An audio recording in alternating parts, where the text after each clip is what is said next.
Welcome to Veena's vlog అండి. ఈరోజు నేను టమాటా పచ్చడి చేస్తున్నాను. ఆ టమాటా పచ్చడి ఎలా చేస్తున్నానని మీరు చూడండి. ఎందుకంటే కొన్ని కమెంట్లు అడుగుతున్నారు, టమాటా పచ్చడి కానీ ఏదైనా చెప్తున్నారు. అందుకని నేను ఇప్పుడు చూపిస్తాను ఎలా చేస్తున్నాను. చాలా ఈజీ ప్రాసెస్ అండి, టేస్టీగా ఉంటుంది.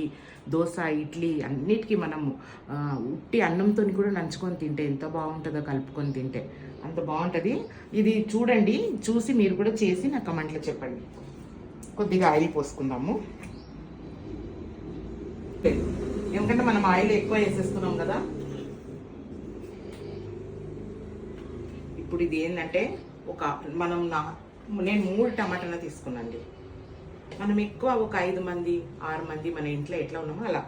ఇది వచ్చి 1/2 టీ స్పూన్ మెంతులు, 1/2 టీ స్పూన్ ధనియాలు, 1/2 టీ స్పూన్ జీలకర్ర, క్వాంటిటీ పట్టి. ఇది వేడి అయిపోయింది, ఇది వేసేద్దాము. ధనియాలు కూడా వేద్దాము, అన్నీ ఒక చోట్ల వేసేద్దాం, అయిపోతుంది. చాలా బాగుంటుందండి, ఇది చేసి చూడండి. కరివేపాకు కూడా వేసేద్దాం ఇందులోనే. మన కారం తగ్గినట్టు, అంత కారం ఉండదని ఒక 7 తీసుకున్నాను. వెల్లుల్లి రుబ్బలు మనకి ఎంత ఇష్టమో అంత వేసుకోవచ్చు. ఒక్కటి ఫుల్ వేసేయాల, టేస్టీగా ఉంటుంది.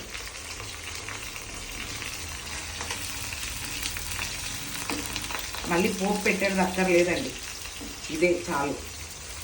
ఇది కొంచెం ఇలా కాగానే మనము టమాటా ముక్కలు వేసేద్దాము. టమాటా ముక్కలు చూడండి, కొన్ని ఇంగువ పౌడర్ వేసి చాలా టేస్టీగా ఉంటుంది. ఇది కొన్ని ఇంగువ పౌడర్ వేసుకున్నాం, చిన్న స్పూన్ అండి ఇది. చాలా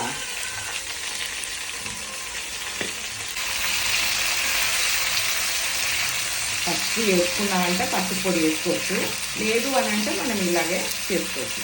చాలా టేస్టీగా అంటే చాలా టేస్టీగా ఉంటుంది. కొంచెం ఉప్పు వేసుకుందాం, గల్లలు ఉప్పు ఉంటే గల్లలు ఉప్పు వేసుకోవచ్చు అంతే.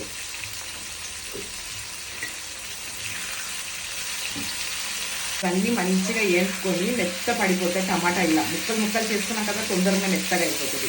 మనం మిక్సీకి వేసుకున్నాం అనుకో, రోటీకి వేసుకున్నామంటే రోటీ పచ్చడి చాలా టేస్టీగా ఉంటుందండి. ఇది చేసేసానండి. బాబాయ్ వీడియో తీస్తాడు కదా, మా తపస్యవర్ధిని ఏడుస్తుందనమాట, అందుకని నేనే మిక్సీ పట్టేశాను. కానీ ఒక చింతపండు రేఖలు కూడా వేసుకోవాలండి, ఒకవేళ పులుపుదనం ఉండాలంటే. కానీ బాగుంటాయి, టేస్ట్గా ఉంటాయి. చూసారా, ఇట్లా ఒక ఎండుమిరపకాయలు వేసాను, కొంచెం నూనె మిగిలి